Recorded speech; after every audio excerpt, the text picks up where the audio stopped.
పార్వతీదేవి యొక్క పతి రమేశ్వరవు. రమ అంటే లక్ష్మి, ఈశ్వరువు అంటే విష్ణువు. అంటే ఎవరికి నమస్కరిస్తున్నాను అంటే పార్వతీ పరమేశ్వరవు అంటే పార్వతీ పరమేశ్వరులకు నమస్కరిస్తున్నాను. పార్వతీప అనే ఆపి రమేశ్వరవు అంటే పార్వతీ పరమేశ్వరులకు, రమా ఈశ్వరులకు అంటే లక్ష్మీనారాయణులకు నమస్కరించుచున్నాను. శ్లోకాన్ని మీరు ఎలా ఆపారు అన్నదాన్ని బట్టి అర్థం మారిపోతుంది. నృ అంటే నృపతి, రాజు. అలా గ అంటే గమించుట, కదులుట అని అర్థం. అగ అంటే కదలనిది అని అర్థం. ఏది కదలదో దానిని అగము అని పిలుస్తారు. అగము అంటే కదలనిది ఏది అంటే కొండ. అగజ, జ అంటే పుట్టుట. సంస్కృతంలో ఇందాక మీతో మనవి చేశాను కదా, ఒక్క అక్షరం చెప్తే చాలు దానికి అర్థం ఉంటుంది. నీరజ అన్నాను అనుకోండి, నీటి నుండి పుట్టినది. జలజ అన్నాను అనుకోండి, జలము నుండి పుట్టినది. పద్మజ అన్నాను అనుకోండి, పద్మము నుండి పుట్టినది అని. జ అన్న అక్షరం సంస్కృతంలో ఎక్కడ వాడినా పుట్టినది అని అర్థం. ఆ గజ అంటే కదలని దానికి పుట్టినది. కదలనిది కొండ. కదలని కొండకి పుట్టినటువంటిది ఎవరు? పార్వతీదేవి. పర్వతరాజ యొక్క పుత్రి కాబట్టి ఆమెకి పార్వతి అని పేరు.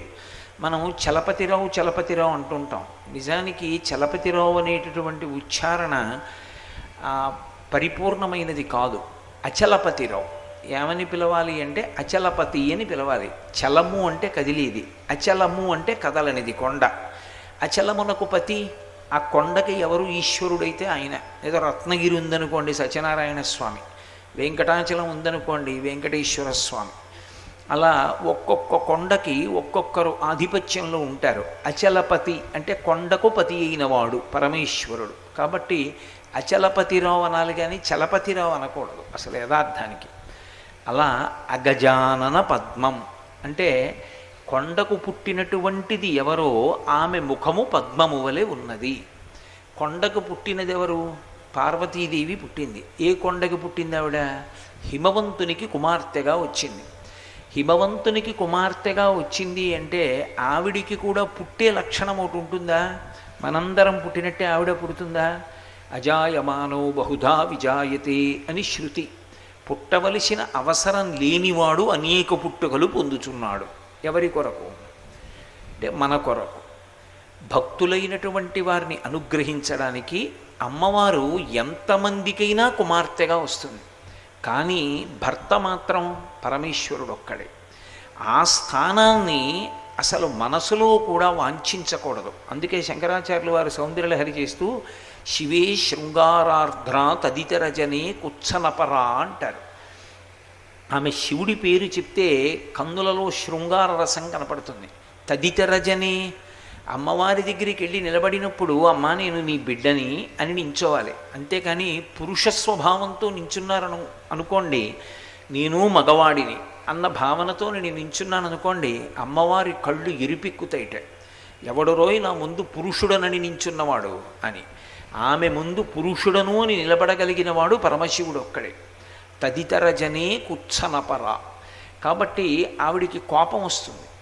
మనం బిడ్డలము అని నిలబడితే వెంటనే ఆవిడ కళ్ళల్లో కరుణారసం కనపడుతుంది. పరమ ప్రేమ ఆవిడ కళ్ళల్లోంచి కనపడుతుంది, నా బిడ్డ రావాడు అని. కాబట్టి ఆ తల్లి యొక్క ముఖము పద్మముతో సమానము. ఆవిడ కొండకి కూతురుగా వచ్చింది. ఎందుకు వచ్చింది అంటే ఒక్క హిమగిరికే కాదు ఆమె కొండగా వచ్చింది. ఆమె ఎవరెవరిని ఉద్ధరించాలనుకుందో వాళ్ళందరికీ కూతురుగా వస్తుంది. అసలు నేను మీతో ఒక పరమసత్యం చెప్పాలి అంటే ఎవరి ఇంట ఆడపిల్ల ఉన్నా అది అమ్మవారే. అందుకే బాలగా పూజ ఉంటుంది, రోహిణిగా పూజ ఉంటుంది. ఆడపిల్ల అన్న మాటలోనే ఆ అర్థం.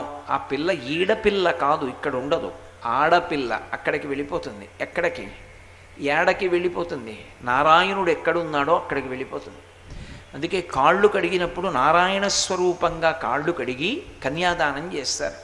అంటే ఈ కన్య లక్ష్మి. ఆమె నా ఇంట ఎందుకు పుట్టింది అంటే నన్ను అనుగ్రహించడానికి. ఏమిటి అనుగ్రహిస్తుంది?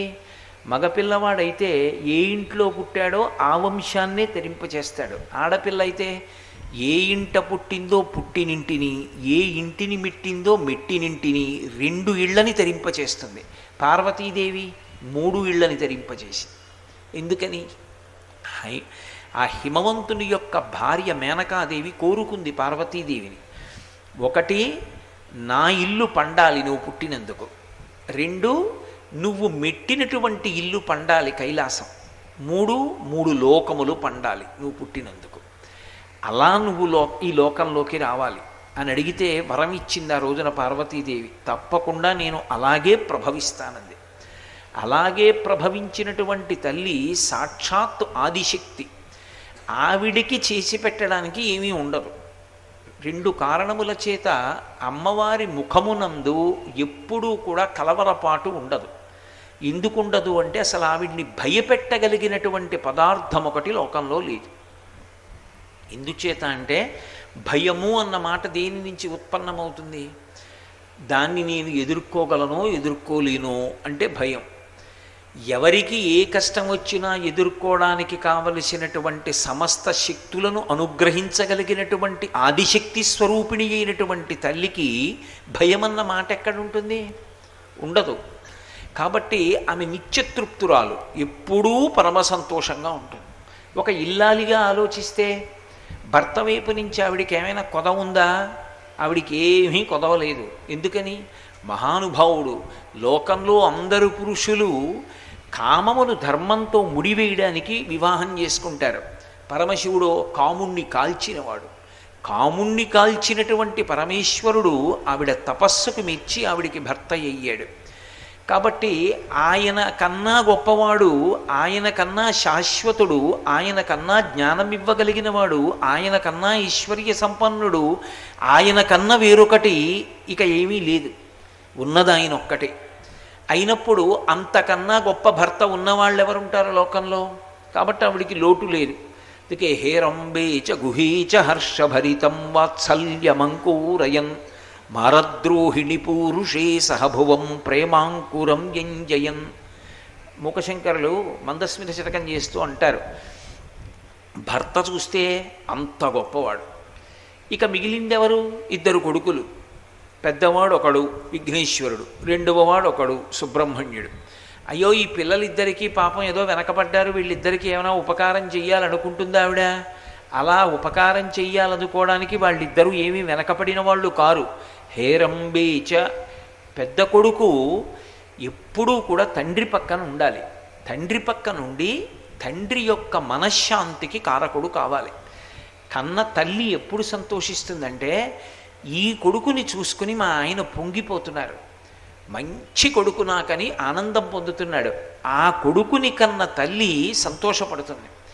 విఘ్నేశ్వరుడికి హేరంబుడు అని ఒక పేరు. హేరంబుడు అన్న పేరు రావడానికో కారణం ఉంది. ఆయన శైవాగమాన్నంతటినీ చెప్పాడు. శైవాగమం చెప్పిన వారెవరు అంటే విఘ్నేశ్వరుడు చెప్పాడు. శైవాగమము అంటే శివ సంబంధమైనటువంటి సమస్త విషయములు పొందుపరచబడి ఉంటాయి. ఒక దేవాలయం ఎలా కట్టాలి, శివాలయం అన్నా కూడా శైవాగమమే ఆధారం. అటువంటి శైవాగమాన్ని లోకానికి చాటి చెప్పినవాడు విఘ్నేశ్వరుడు. అంటే తండ్రి తత్వం పెద్ద కొడుక్కి తెలిసిన్నట్టుగా ఇక లోకంలో ఎవ్వరికీ తెలియదు. అమ్మవారిది ఒక్క విఘ్నేశ్వరుడికి కాదు తెలియడం. మనుశ్చంద్ర కుపేరశ్చలోపాముద్రాచ మన్మద అగస్తీరగ్ని సూర్యశ్చ ఇంద్రస్కంధ శివస్తథా క్రోధభట్టారకో దేవ్యా ద్వాదశామి ఉపాసకా అని శ్రీ విద్యాతంత్రం. అమ్మవారికి 12 మంది ఉపాసకులు. ఆ 12 మందికి అమ్మవారి విద్య తెలుసు. అమ్మవారి విద్య లోకంలోకి తీసుకొచ్చినటువంటి మహానుభావుడు ఎవరంటే నందీశ్వరుడు. అందరు అనుకుంటారు ఆయన శివుడికి ఎదురుగుండా ఉంటాడు కాబట్టి నందికి శివుడి విషయం బాగా తెలుసు అనుకుంటారు. కాదు, అసలు నందీశ్వరుడికి అమ్మవారి విషయం బాగా తెలుసు. అమ్మవారికి సంబంధించిన విద్యనంతటినీ లోకంలో ప్రకాశింపచేసిన వాడెవరు అంటే నందీశ్వరుడు. అందుకే లలితా సహస్రంలో నంది విద్య అని ఒక పేరు. నంది విద్య అంటే ఈ లోకంలో శ్రీ విద్యాతంత్రాన్ని మొట్టమొదట ప్రచారంలోకి తీసుకొచ్చిన వాడెవరు అంటే నందీశ్వరుడే. అటువంటి నందీశ్వరుడు పరమశివుడికి అమ్మవారికి కూడా భక్తుడు. కానీ అమ్మవారు సంతోషించేది తను కన్న కొడుకు పెద్ద కొడుకు విఘ్నేశ్వరుడు ఎప్పుడూ కూడా పరమేశ్వరుడి పక్కన కూర్చుంటాడు. పక్కన కూర్చోవడం అంటే సేవకపుత్రుడనుడు ఉంటాడు కొడుకుల్లో. సేవకపుత్రుడు అంటే యజమాని దగ్గర భ్రాంతి పెట్టుకుని గత జన్మలో శరీరం విడిచిపెడతాడు. వాడు పుట్టినదాదిగా ఓ యజమాని దగ్గర ఉంటాడు. యజమానే వాడికి సమస్తం, ఇంకొకటి తెలియదు. ఆ యజమాన్ని సేవించి సేవించి సేవించి సేవించి ఇంకా భ్రాంతి వదలదు. అయ్యో యజమానిని విడిచి వెళ్ళిపోతున్నానే అని ఏడుస్తూ శరీరం వదిలేస్తాడు. అలా వదిలేసిన వాడు కొడుకుగా వస్తాడు అని శాస్త్రం చెప్పింది. వాడు ఏం చేస్తాడంటే వాడికి చదువు రాదు, సరిగ్గా చదువు అబ్బదు. ఎందుకంటే పూర్వజన్మ వాసనా బలం, చదువు రాదు. కానీ నాన్నగారు వచ్చి వీధిలో నించున్నారు అనుకోండి, ఒక కుర్చీ పట్టుకొస్తాడు, నాన్నగారు కూర్చోండి అంటాడు. నాన్నగారు పడుకున్నారు అనుకోండి, కాళ్ళు ఒత్తుతాడు. నాన్నగారు స్నానానికి ఎడుతుంటే బట్టలు పట్టుకుని ఎడతాడు. కానీ నాన్నగారికి మాత్రం సంతోషం ఉండదు. ఎందుకు ఉండదు? వీడు ప్రయోజకుడు కాడే, వీడు వ్యాపారం చేయలేడు, వీడు చదువుకోడు, వీడికి ఉద్యోగం లేదు, తండ్రి బెంగకి కారణమవుతాడు. కానీ పరిపూర్ణమైన కొడుకు ఒకడు ఉంటాడు. వాడు తండ్రి యొక్క కీర్తి ప్రతిష్టలని నిలబెడతాడు. అంతటి కర్తవ్యతానిష్టతో ఉంటాడు. కర్తవ్యతానిష్ట అంటే తాను చెయ్యవలసినటువంటి పనిని అరమరిక లేకుండా చెయ్యవలసినదిగా చేసుకెళ్ళిపోతూ ఉంటాడు. మహాజ్ఞాని అయి లోకమునంతటినీ కూడా అనుగ్రహించి విశేషమైనటువంటి పేరు ప్రఖ్యాతులు సంపాదించుకొని తండ్రి దగ్గర అంత వినయంతో మసలుతాడు. అటువంటి కొడుకు కానీ పుడితే సంతోషించేదెవరు అంటే తల్లి సంతోషిస్తుందట. ఇలాంటి కొడుకుని కన్నాను, మా ఆయన ఎంత పొంగిపోతున్నారో ఈ కొడుకుని చూసుకుని అంటుందట. అందుకని ఆయన హేరంబేచ, విఘ్నేశ్వరుడికి హేరంబుడు అని ఒక పేరు. ఆయన్ని మనం 12 నామాలతో 16 నామాలతో పిలుస్తూ ఉంటాం. ఒక్కొక్కరి తత్వం ఒక్కొక్క సంఖ్య చేత ప్రకాశిస్తుంది. విఘ్నేశ్వర తత్వం 16 అంకె చేత ప్రకాశిస్తుంది. సుముఖశ్చైకదంతశ్చ కపిలో గజకర్ణకః లంబోదరశ్చ వికటో విఘ్నరాజో గణాధిపః ధూమకేతుర్గణాధ్యక్ష ఫాలచంద్రో గజాననః వక్రతుండశూర్పకర్ణో హేరంబస్కందపూర్వజः షోడశైతాని నామాని యప్పటేత్ శృణుయాదపి విద్యారంభే వివాహే చ ప్రవేశే నిర్గమే తథా సంగ్రామే సర్వకార్యేషు విఘ్నస్తస్య నజాయతే అని 16 నామములు చెప్తే ప్రీతి చెందుతాడు తండ్రి. అందులో సగం చెప్తే చాలు, 8 చెప్తే పరమశివుడు సంతోషిస్తాడు. అందుకే భవాయ దేవాయ నమః, శర్వాయ దేవాయ నమః, ఈశానాయ దేవాయ నమః, పశుపతే దేవాయ నమః. అమ్మవారు అంతకన్నా ఎక్కువ అడగదు. ఆవిడ షోడశకళా ప్రపూర్ణ అయినప్పటికీ భర్తకి 8 నామాలతో చేస్తే ఆవిడికి అంతే. భవస్య దేవస్య పత్నై నమః, సర్వస్య దేవస్య పత్నై నమః. పిల్లలిద్దరూ పరమశివుడి పూజలోకి వచ్చేటప్పటికి పిల్లలకి 16 నామాలు చెప్పరు. శివ పూజలోకి అనుసంధానం చేశారనుకోండి, చేస్తే భవస్య దేవస్య పుత్రై నమః అంతే. ఆ 8 నామాలతోనే వెళ్ళాలి. సుముఖాయ నమః ఆ 16 నామాలు చెప్పకూడదు. శివ పూజలోకి అంతర్లీనంగా కుటుంబాన్నంతటినీ పూజ చేస్తే 8 నామాలతోటే పూజ చేసేస్తారు. కాబట్టి శైవాగమమంతా లోకానికి చెప్పిన వాడెవరు అంటే హేరంబుడు. ఎప్పుడూ తండ్రి దగ్గర కూర్చుని ఉంటాడు. తండ్రి దగ్గర కూర్చునున్నాడు అని తండ్రికి కూడా కర్తవ్యాన్ని నిర్వహించడంలో మాత్రం ఏమీ సౌకర్యాలు కల్పించి తన కర్తవ్యత నిష్ఠయందు విమూఢుడు కాడు. ఎందుచేత అంటే మనకి దక్షిణ దేశంలో ఒక క్షేత్రం ఉంది, షేన్పెక్కం అని. ఒకానొకప్పుడు పరమేశ్వరుడు త్రిపురాసుర సంహారానికి బయలుదేరాడు. రథం కదల్లేదు. ఎందుకు కదల్లేదు అని ఆశ్చర్యపోయాడు. విఘ్నేశ్వర పూజ చేయలేదు అన్నారు. నేను విఘ్నేశ్వర పూజ చేయకపోయినా రథం వెళ్ళదా? విఘ్నం వస్తుందంతే. ఎవరు చెయ్యవలసిన పని వాళ్ళు చెయ్యాలి. కాబట్టి విఘ్నేశ్వర పూజ చేస్తేనే రథం కదులుతుంది. పరమశివుడంతటి వాడు విఘ్నేశ్వర పూజ చేశాడు, చేశాక రథం కదిలింది. ఇప్పటికీ మీరు కావాలంటే చిత్తూరు దగ్గరలో ఉంది షేన్పెక్కం అని. ఒకప్పుడు మహారాష్ట్రకి చెందినటువంటి మంత్రి గారు ఒక ఆయన రథంలో వెళ్ళిపోతున్నాడు. ఆ రోజులో కార్లు లేవు, రథం మీద వెళ్ళిపోతున్నాడు. వెళ్ళిపోతుంటే ఇలాగే కొద్దిగా ప్రదోష వేళ చీకటి పడింది. రథచక్రానికి ఏదో తగిలింది రథచక్రానికి అని చెప్పి రథచక్రం విరిగిపోయిందని ఆయన రథం దిగాడు. రథచక్రము రథము నెత్తుటితో తడిసిపోయి ఉన్నాయి. ఆయన హడిలిపోయాడు. ఇదేమిటి ఇంత పెద్ద నెత్తుటి ప్రవాహం వచ్చిందని చెప్పి జాగ్రత్తగా దీపాలు తెప్పించి చూశాడు. చూస్తే భూమిలోంచి ఒక తల లాంటిది పైకొచ్చింది. దానికి దెబ్బ తగిలింది. దెబ్బ తగిలి అందులోంచి నెత్తురు చిమ్మింది. ఆయన మనసు చిన్నబుచ్చుకొని రేపొద్దున్న ప్రయాణం చేద్దామని గుడారం వేయించుకు పడుకున్నాడు. పడుకుంటే రాత్రి విఘ్నేశ్వరుడు స్వప్నంలో దర్శనమిచ్చాడు. ఈ క్షేత్రంలో అష్టగణపతి స్వరూపంగా ఉన్నాను, యనమండుగురు వినాయకులుగా ఉన్నాను భూమిలో. ఇవాళ నీ రథచక్రం వెళ్ళడానికి ముందు వర్షం పడింది, మొన పైకొచ్చింది తలది. నీ యొక్క రథచక్రం తగిలిన కారణం చేత నా శిరస్సు భిన్నమైంది, కాబట్టి నీ రథం ఆగిపోయింది. రేపటి రోజున సూర్యరశ్మి పడడానికి ప్రతిబంధకం లేని రీతిలో నా దేవాలయ నిర్మాణం ప్రారంభం చేసి తర్వాత వెళ్ళు అన్నాడు. ఆయన మరునాడు భూమిని అంతటినీ జాగ్రత్తగా మట్టి తీయించి చూశాడు. అష్టవినాయక స్వరూపాలు భూమిలోంచి పైకి వచ్చి ఉన్నాయి. ఇప్పటికీ మీరు శేన్పక్కన క్షేత్రానికి వెడితే పైనంతా కూడా ఇనప ఊచలతో ఉంటుంది. వర్షం పడితే తిన్నగా వచ్చి మూర్తుల మీద పడిపోతుంది. ఆ యనమండుగురు మూర్తులకి కూడా పూజ చేస్తారు. ఎంత క్లేశంలో ఉన్నవాళ్ళు కూడా శేన్పెక్కం వెళ్ళి అక్కడ కానీ దర్శనం చేసుకుంటే అక్కడి నుంచి ఆ కష్టంలోంచి వినిర్ముక్తులవుతుంటారు. చిత్తూరు దాటి జ్వరహరీశ్వర క్షేత్రం ఉంది, అది దాటి వెడుతుంటే కనపడుతుంది. అంత గొప్ప క్షేత్రం. ఆయన కర్తవ్యంలో ఏం మినహాయింపులు ఉండవు ఆయనకి. ఆయన ఎంత అనుగ్రహించేస్తాడో, ఎంత కిందకొచ్చేస్తాడో అనుగ్రహించడంలో, ఆయన కర్తవ్యాన్ని ఆయన నిర్వహించడంలో కూడా అంతే పట్టుదలగా ఉంటాడు. అసలు మీకు నేను ఒక మాట చెప్తే మీరు ఆశ్చర్యపోతారు. తమిళ దేశంలో ఇప్పటికీ ఒక ఆచారం ఉంది. ఆ రోజు తల పగిలిపోవలసి ఉందనుకోండి, ఎవరికైనా తల బద్దలై నెత్తురు కారిపోయి వాడు ఉండొచ్చు, వెళ్ళిపోవచ్చు అని ఉందనుకోండి. అటువంటి వాడు తల పగిలిపోకుండా, తల పగిలిపోవలసినంత పెద్ద దెబ్బ తగిలి కూడా వాడు బ్రతికుండాలి అంటే వాడు అంతకుముందు విఘ్నేశ్వరుడికి కొబ్బరికాయ కొట్టి ఉంటే వదిలిపెట్టేస్తాడు. నేను అబద్ధం చెప్పానని మీరు అనుకుంటే కంచికామకోటి పీఠాధిపత్యం వహించినటువంటి అపర విఘ్నేశ్వర స్వరూపులు, ఆయనకి గణపతి పిలిస్తే పలికేవారు చంద్రశేఖరేంద్ర సరస్వతీ స్వామి వారికి.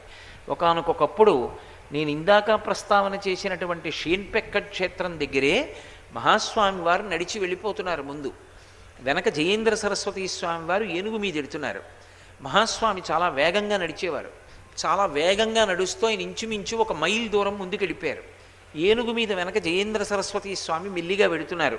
ఇప్పటికీ కంచికామకోటి పీఠాధిపత్యంలో ఉన్నారు జయేంద్ర సరస్వతి. వెడుతుండగా అకస్మాత్తుగా ఏనుక్కి పిచ్చెక్కినట్టు అయిపోయి పైనుంచి జయేంద్ర సరస్వతి కింద పడిపోతారేమోనని పరివారం అందరూ భయపడ్డారు. అది గిర్ర గిర్ర గిర్ర గిర్ర తిరుగుతోంది. ఎల్లాగోలా దాని చెవులు పట్టుకొని జారిపోకుండా కూర్చున్నారు జయేంద్ర సరస్వతీ స్వామి. పరుగున పరివారం అంతా మహాస్వామి దగ్గరికి వెళ్ళారు. వెళ్ళి అయ్యా పైనుంచి స్వామి పడిపోతారేమో అనుమానంగా ఉంది, పడిపోతే మాత్రం కాళ్ళతో తొక్కేస్తుంది. అకస్మాత్తుగా ఏనుక్కి పిచ్చెక్కింది, ఎలా ఇప్పుడు దింపడం స్వామిని?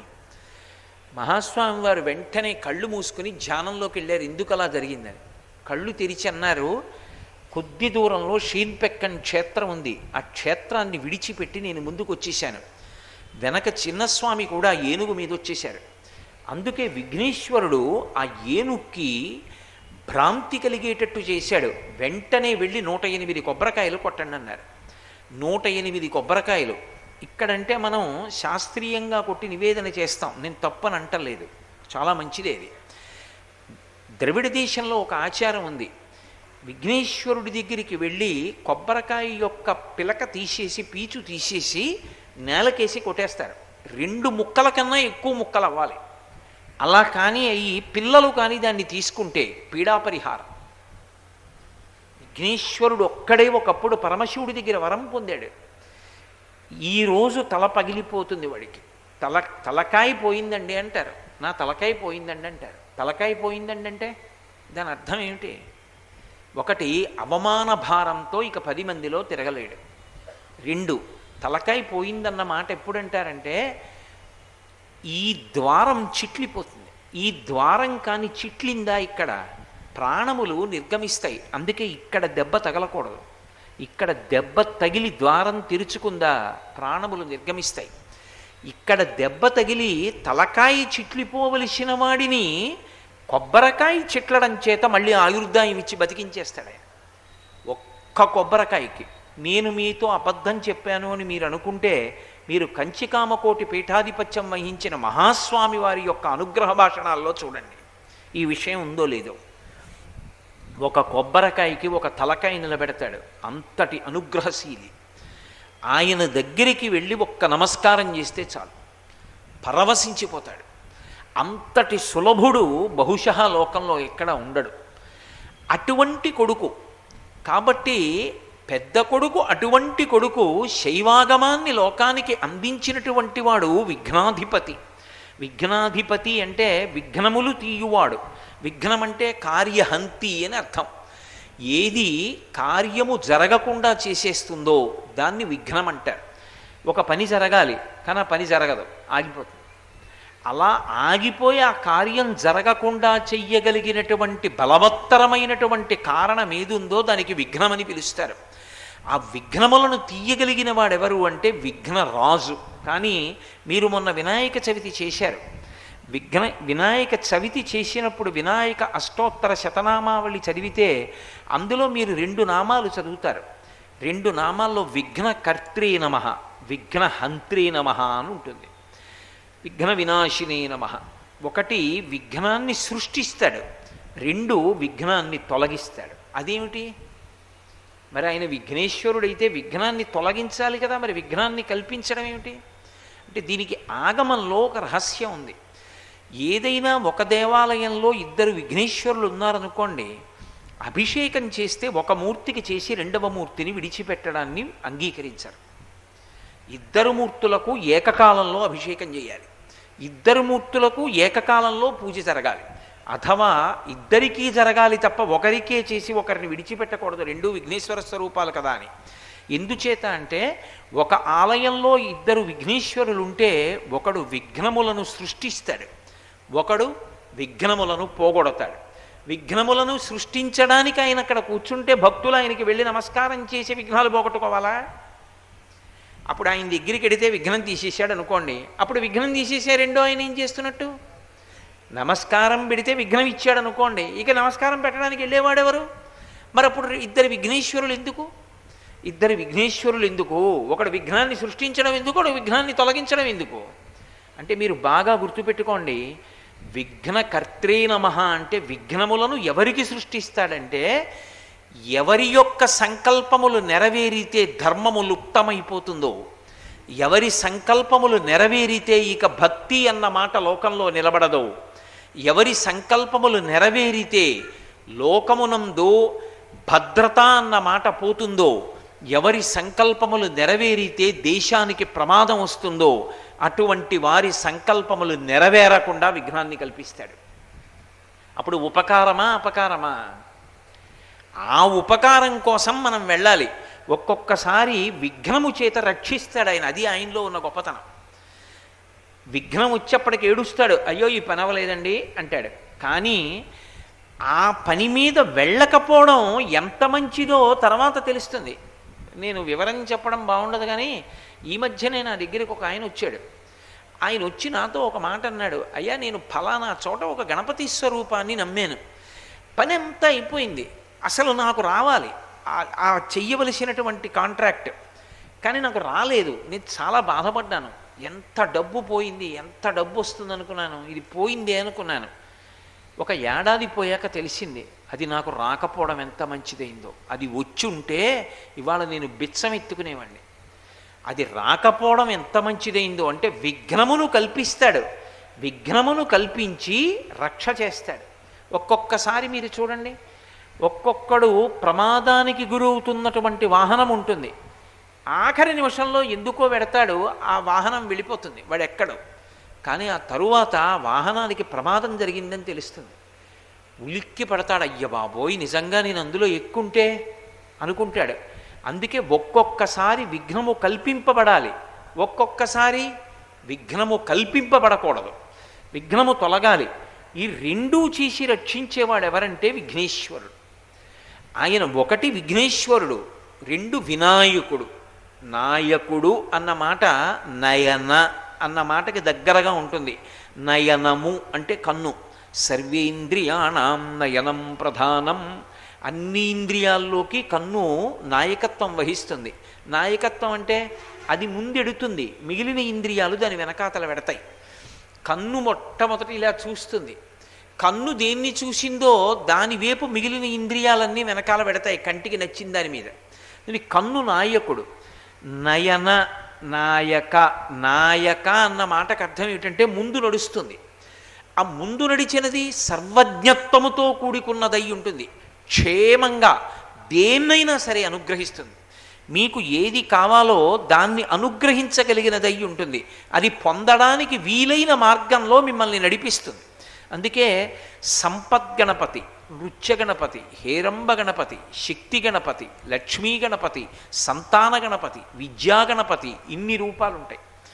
ఇందులో మళ్ళీ తంత్రం దగ్గరికి వచ్చేటప్పటికంటే ఆరాధనా విధానం దగ్గరికి వచ్చేటప్పటికి ఒక్క రకమైనటువంటి పువ్వు తెచ్చి మీరు ఆయన పాదముల మీద వేసినంత మాత్రం చేత ప్రసన్నుడైపోతాడు. కాబట్టి అంత సులభంగా ఉంటాడు. ఇంత గొప్ప కొడుకుని కంది కాబట్టి ఆవిడ ముఖం ప్రసన్నమైందిట, సంతోషించింది. అందుకని అగజానన పద్మ ఆర్కం. పద్మము బురదలో ఉంటుంది. తామర పువ్వు విచ్చుకోవాలనుకోండి, మొగ్గగా ఉంది, తామర పువ్వు కావాలి. మీరు తీసుకొచ్చి ఎంత బంగారం అక్కడ పెట్టండి, విచ్చుకోదు. ఎంత గొప్ప వస్తువు తీసుకొచ్చి అక్కడ పెట్టండి, విచ్చుకోదు. వీణ వాయించండి, పాట పాడండి, వేదం చదవండి, అది విచ్చుకోదు. అది దేనికి విచ్చుకుంటుంది? ఒక్క సూర్యకిరణం కానీ పడిందనుకోండి, విచ్చుకుంటుంది. విచ్చుకోవడాన్ని సంస్కృతంలో వికసనం అంటారు. వికసనము దేనికి గుర్తు అంటే ప్రహృష్టతకి గుర్తు. బాగా సంతోషించింది అని గుర్తు ఏమిటంటే ముఖం వికసిస్తుంది. ఆయన ముఖం చూడండి చాటంత అయిపోయిందంటారు. అంటే పెద్దదైపోదు, అంత సంతోషము ప్రకటనమవుతుంది. అమ్మవారు సంతోషించడానికి ఆవిడికి ప్రత్యేకమైన కారణాలు ఉండవు. ఆవిడికి లేనిది ఒకటి ఉంటే, కొత్తగా ఓ కోరిక తీరితే ఆవిడ ముఖం ప్రసన్నమైందండి, ముఖం విచ్చుకుందండి అనాలి. ఆవిడికి లేనిదన్నది లోకంలో ఏమీ లేదు. ఎవడికి లేనిదైనా ఆవిడ పూరిస్తుంది. అటువంటి ఆవిడ ముఖాన్ని వికసింపచేయడం అంటే సామాన్యమైన మాటలా? ఆవిడ శక్తి ఏం సామాన్యమైందా? అవిద్యానామంతస్తిమిరమిహిరోద్దీపనగరి జడానాం చైతన్యస్తబకమకరంద శృతిచేరి దరిద్రాణాం చింతామణిగుణనికా జన్మ జలధౌ నిమగ్నానాం దంస్ట్రా మురరిపువరాహస్య భవతి అంటారు శంకర భగవత్పాదులు సౌందర్యలహరి చేస్తాడు గురించి. జడానాం చైతన్య స్తబక మకరంద శృతి ఝరి. ఆవిడ జడుడు అంటే వాడికి దగ్గరికి వెళ్ళి మీరు ఏదైనా చెప్పారనుకోండి, వాడు ప్రతిస్పందించడు, అన్నీ వింటాడు. కానీ వాడు మళ్ళీ ఆ పని చెయ్యడు. ఎలా ఉంటాడో అలాగే ఉంటాడు. వాడిని జడుడు అంటారు. జడుడు అమ్మవారికి నమస్కారం చేస్తే చైతన్య మకరంద శృతి ఝరి, తేనె ఒక్కసారి భూమిలోంచి పైకి ఇలా పొంగిందనుకోండి, ఎలా పైకి వస్తుందో జల, అలా వాడిలో చైతన్య ప్రవాహం వస్తుందిట. ఎవరి కోసం ఖర్చు పెట్టాలి? భర్తని ఉద్ధరించడానికి భర్త కోసం ఖర్చు పెట్టక్కర్లా. ఆయన మహాత్ముడు. పెద్ద కొడుకు మహానుభావుడు, రెండో కొడుకు మహాజ్ఞాని. మరి ఆవిడకున్న ఉన్న శక్తి అంతా ఎవరి కోసం ఖర్చు పెడుతుంది? అమ్మా నాకు ఇది లేదని వచ్చి ఇలా రెండు చేతులు జోడించి తల ఉంచేవాడు ఎవడైనా ఉన్నాడా, వాడిని ఉద్ధరిద్దామని ఆవిడ చూస్తూ ఉంటుందిట. ఆనమ్రేషు జనేషు పూర్ణ కరుణా వైదగ్ధ్యముత్తాలయ అంటే ఆ తల్లికి ఏం లోటు లేదు. మరి ఏమీ లేని లోటు లేని తల్లి యొక్క ముఖం సూర్యకిరణాలు పడితే పద్మం విచ్చుకున్నట్టు. అగజానన పద్మార్కం. అర్కం అంటే అర్కుడు అంటే సూర్యుడు. సూర్యకిరణం పడితే పద్మం ఇలా వికసనం పొందినట్టుగా ఆవిడ ముఖం ఎంతో సంతోషాన్ని పొందుతుందిట. ఏ కారణానికి పొందాలి అంటే ఈ లోకం పతివ్రతా ధర్మంతో కూడుకున్నటువంటి లోకం. ఆవిడ ఎంత గొప్పదైనా ఆవిడ కూడా మహాపతివ్రత. ఆమె తనంత తాను ఎంత గొప్పది కానివ్వండి, ఆవిడకో లక్షణం ఉంది. తిన్నగా వెళ్ళి ఆవిడ్ని పొగిడితే ఆవిడ సంతోషించదు. పరమశివుణ్ణి పొగిడారనుకోండి ఆవిడ సంతోషిస్తుంది. ఆవిడ్ని కీర్తించారనుకోండి, వీడెవడరా వచ్చి నన్ను కీర్తిస్తున్నాడు, ఆయన్ని కీర్తించడం మానేసి నేను గొప్పదాన్ని అంటాడేమిటి అనుకుంటుంది. అందుకే శంకరాచార్యులు వారు సౌందర్యలహరి చేస్తూ ఈ రహస్యాన్ని చెప్పకుండా చెప్పారు. విపంచాగాయంతి వివిధమపదానం పశుపతే అన్నారు. సరస్వతీదేవి వచ్చి అమ్మవారి దగ్గర కూర్చుని వీణ వాయిస్తే అమ్మవారి మీద పాట పాడదుట, అయ్యవారి మీద పాట పాడుతుంది. ఎందుకు అంటే అయ్యవారి మీద పాట పాడితే తాంబూలారుణపల్లవాధరయుతే తాటంకహారాన్వితే వీణానాద నిమీలితార్థనయనే విప్రస్థచూలింబరే. ఆవిడ తాంబూల చర్వణం చేస్తూ సరస్వతీదేవి వీణ వాయిస్తూ సాంబశివాయనరే అని పాట పాడుతుంటే పరమ సంతోషంతో దరదళిత నీలోత్పల రుచ పూర్తిగా ఇలా మూసేసింది అనుకోండి, కళ్ళు లోకాలన్నీ లయమైపోతాయి. పూర్తిగా ఇలా తెరిచిందనుకోండి మనకి భయం వేస్తుంది, దగ్గరికి వెళ్ళలేము. అందుకని ఇలా తెరవదు, ఇలా ముయ్యదు. దరదళిత విచ్చుకుని విచ్చుకోకుండా ఉన్నటువంటి పువ్వులా కళ్ళు తెరిచి తెరవకుండా ఉంచి అర్ధనిమీలిత నేత్రాలతో తాంబూల చర్వణం చేస్తూ తల ఇలా ఊపుతూ సంతోషపడిపోతుందట. అప్పుడు ఆవిడ తాటంకములు ఇలా ఊగుతూ ఉంటాయిట. అమ్మవారు పరమశివుడి యొక్క కీర్తనకే అంత సంతోషిస్తే పరమశివుణ్ణి నిరంతరం సంతోషపెట్టగలిగినటువంటి గొప్ప కుమారుడు విఘ్నేశ్వరుడైతే ఆయన్ని చూసేటప్పటికి ఆవిడ ముఖం ఎంత సంతోషిస్తుంది అంటే దాని అర్థం ఏమిటి? నువ్వు విఘ్నేశ్వరుడికి ఒక్క నమస్కారం చేస్తే వెంటనే ఎవరి ముఖం వికసిస్తుంది? లోపలకు వచ్చే ముందు అలా వెళ్ళి వినాయకుడికో నమస్కారం చేశామనుకోండి, మొట్టమొదట ఎవరి ముఖం వికసిస్తుంది? లోపల ఉన్నటువంటి మాణిక్యాంబ ముఖం ఇంత వికసిస్తుంది. అంత గొప్ప కొడుకు ఆయన అయ్యుంటే ఆ కొడుక్కి నమస్కారం పెడితే తండ్రి వాడురా ప్రయోజకుడు అయ్యాడు నా పెద్ద కొడుకు, ఆయన ముఖం ఇంత వికసిస్తుంది. ఆయన ముఖం ఇంత వికసిస్తే ఆవిడ అన్నగారు నారాయణమూర్తి, ఆయన నా మేనల్లుడు అంత గొప్పవాడని ఆయన ముఖం వికసిస్తుంది. నా మేనల్లుడు ఇంత గొప్పవాడని మా ఆయన పొంగిపోయేంత గొప్ప అల్లుడని లక్ష్మీదేవి ముఖం వికసిస్తుంది. ఏ ఒక్కరికి నమస్కరించినంత మాత్రం చేత లక్ష్మీనారాయణులు పార్వతీ పరమేశ్వరులు కూడా సంతోషిస్తారో ఆ ముఖము ఈ ముఖము. ఇది చెప్పడం అగజానన పద్మార్కం. అంతేకాని కేవలంగా పార్వతీదేవి ముఖమనబడేటటువంటి పద్మమునకు వికసనమును ఈయగలిగినటువంటి సమర్థత కలిగినటువంటి కుమారుడైన విఘ్నేశ్వరుడిదని దానికి వ్యాఖ్యార్థం చెప్పకూడదు. కాబట్టి అమ్మవారికే ముఖ వికసనమును కల్పించగలిగినటువంటి గొప్ప కొడుకు. అటువంటి వాడు అగజానన పద్మార్కం గజాననం. ఆయన ముఖం ఏనుగు ముఖం. అదే అలా ఎందుకు ఉండాలి? అమ్మవారి కొడుకైనప్పుడు ఆయనకి కూడా అందరికీ ఉన్న ముఖమే ఉండొచ్చుగా. అంటే విఘ్నేశ్వరుడు పుట్టినప్పుడు నరగణపతిగానే పుట్టాడు. నరుడి ముఖం ఎలా ఉంటుందో అటువంటి ముఖమే. ఇప్పటికీ నరగణపతి స్వరూపాన్ని చూడాలి అంటే చిదంబరంలో చూడొచ్చు. చిదంబరంలో ఉన్నాడు. అలాగే ట్రిచి అంటారు, తిరుచిరాపల్లి క్షేత్రంలో ఉంటాడు. అంటే ఆయన ఎవరు అంటే పార్వతీదేవి ఒంటి నుంచి తీసినటువంటి నలుగు నుండి ఆవిర్భవించినటువంటి వాడు. ఆ నలుగుతో వచ్చాడు. అందుకే మీకు లోకంలో మిగిలిన ఏ మూర్తినైనా ఉపాసన చెయ్యాలంటే రెండే మార్గాలు ఉంటాయి. ఒకటి పూర్ణకుంభంలోకి ఆవాహన చెయ్యాలి. పూర్ణకుంభం పెట్టి మీరు ఎవరిని ఆవాహన చేయండి అందులోకి వస్తుంది.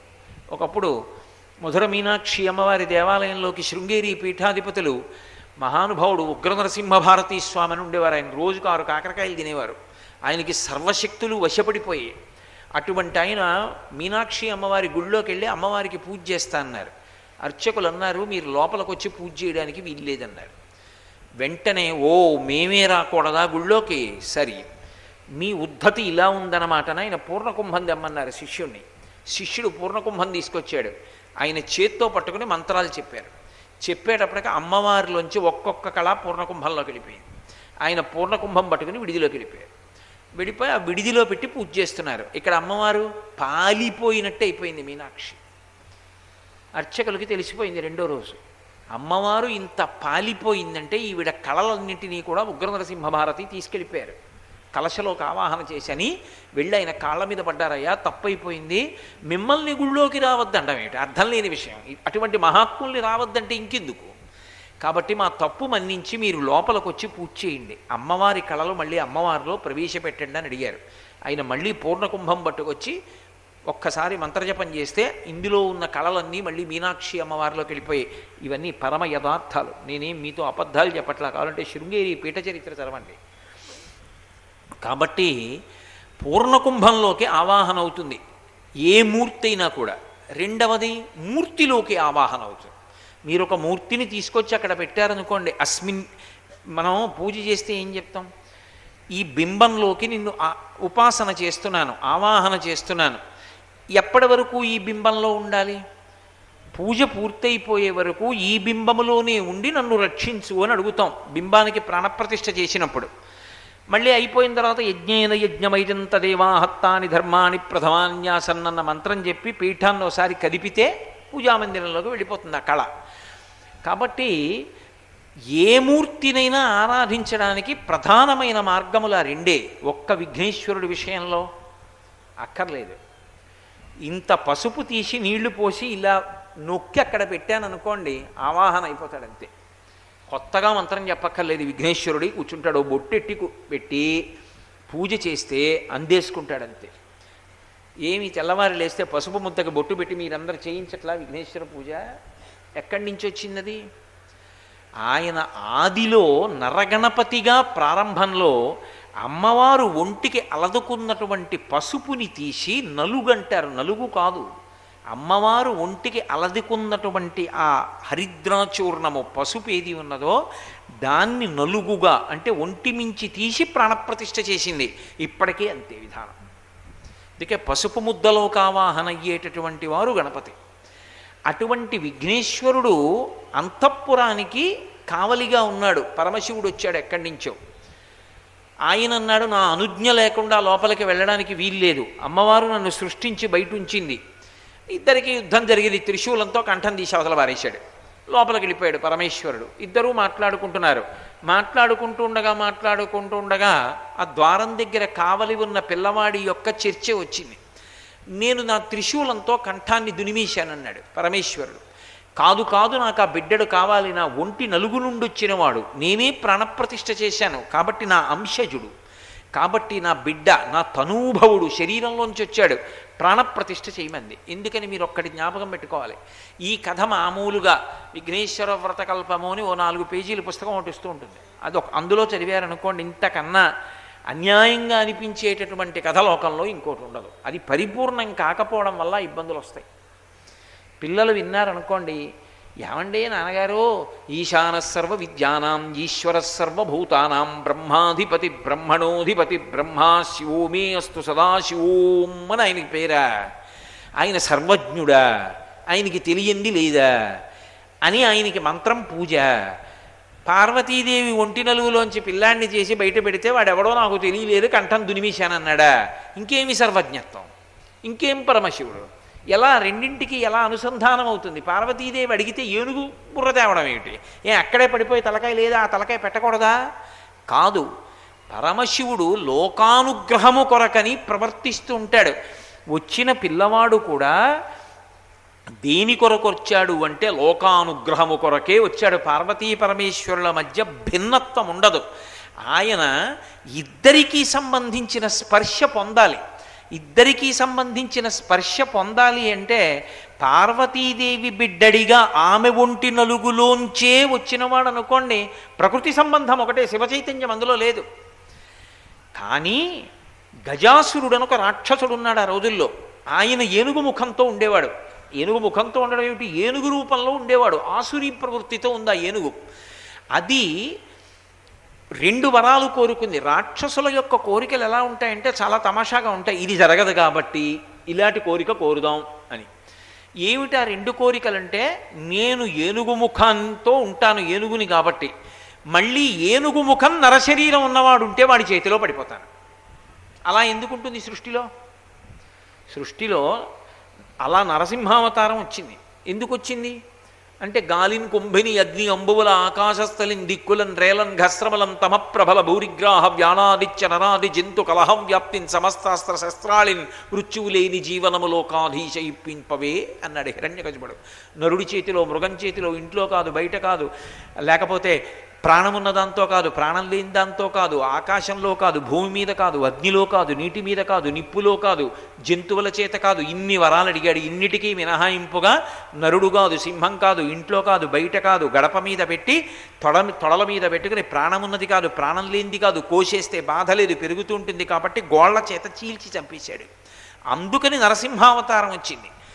మరి విఘ్నేశ్వరుడు స్త్రీ పురుష సంపర్కం లేకుండా పుట్టినవాడై నరశరీరం కింద ఉండి పైన ఏనుగు ముఖం ఉంటే అటువంటి వాడెవడున్నాడో వాడి చేతిలో నేను మరణిస్తానన్నది గజాసురుడి యొక్క 2 వరాలు. కాబట్టి అసలు ఈ సృష్టిలో ఎవడైనా ఒకడు పుట్టాలి అంటే స్త్రీ పురుష సంపర్కం చేతనే పుడతారు. అలా పుట్టకుండా పుట్టాలి అంటే ఒక్క ఈశ్వర సృష్టిలోంచి వస్తారు, దేవతల సృష్టిలోంచి వస్తారు. ఒకప్పుడు విఘ్నేశ్వరుడే గడ్డం ఇలా గోక్కున్నాడు, గోక్కుంటే సృష్టి వచ్చింది అందులోంచి. పరబ్రహ్మము యొక్క చేష్టితములు అలా ఉంటాయి. కాబట్టి ఇప్పుడు పార్వతీ పరమేశ్వరుల యొక్క స్పర్శ ఉండకూడదు విఘ్నేశ్వరుడిలో. అందుకే ఆవిడ పసుపుతో చేసింది, ఈయన కంఠం తీశాడు.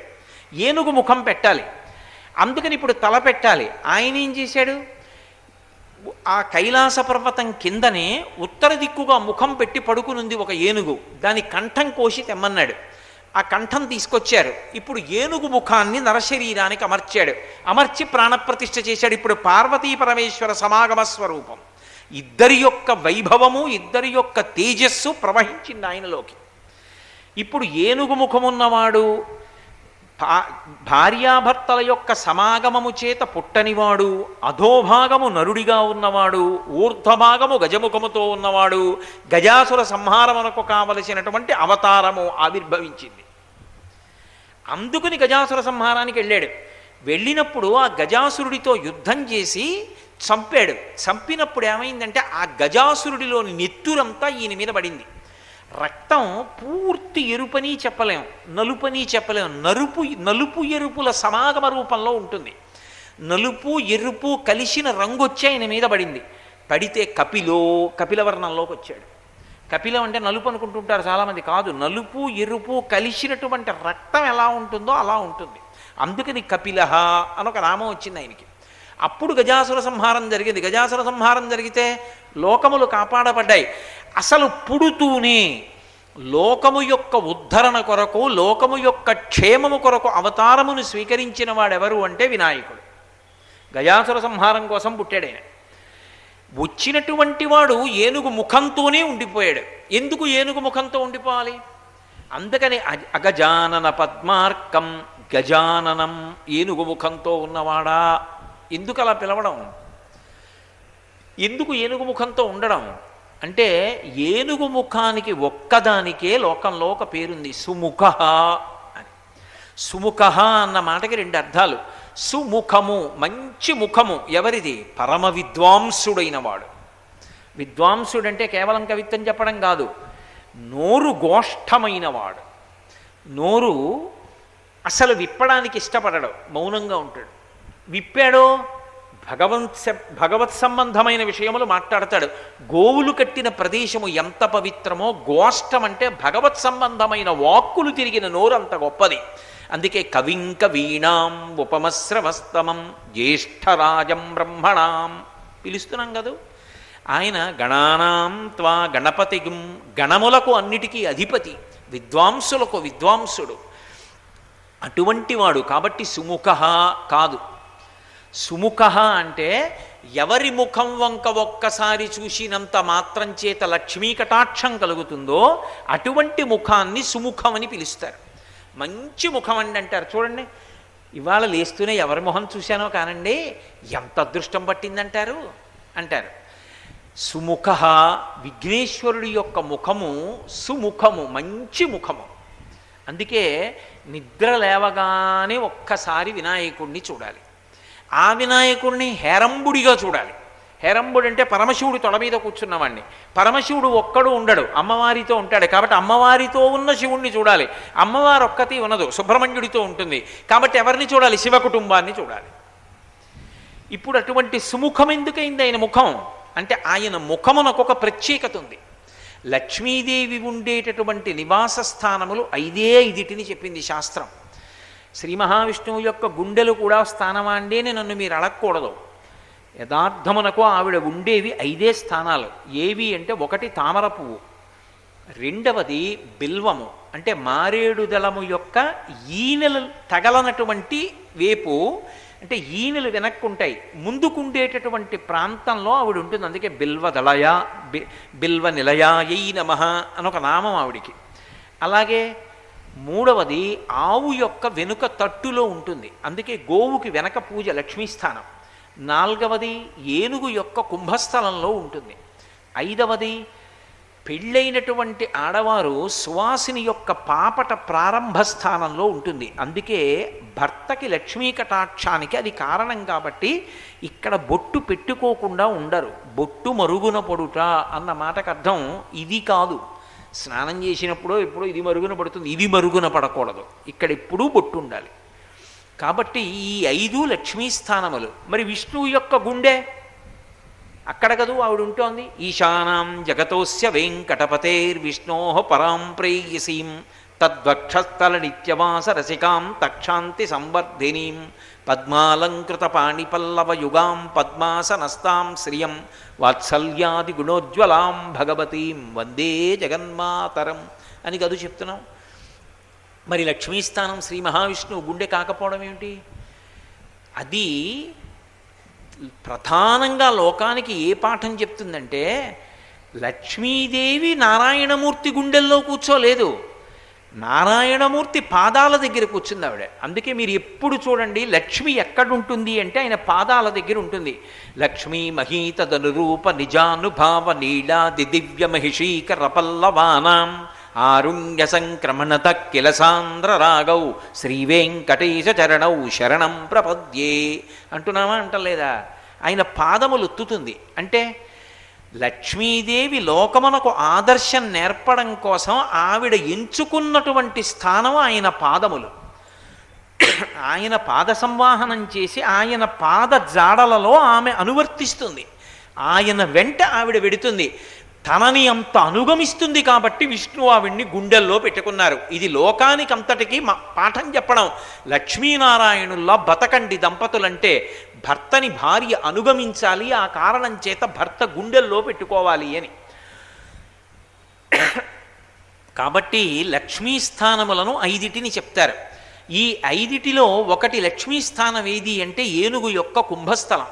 అందుకే ఎవరికైనా బహుమర్యాద చెయ్యాలి అంటే ఏనుగు యొక్క కుంభస్థలం మీద ఆ గజారోహణం చేయిస్తారు. ఇప్పటికీ గురువాయూరు క్షేత్రంలో సాయంకాలం 7:30-8 అయిందంటే పెద్ద పెద్ద నల్లమబ్బుల గుంపుల్లో వస్తాయి ఏనుగులన్నీ లోపలికి వచ్చి మొత్తం దేవాలయం చుట్టూ నిలబడతాయి.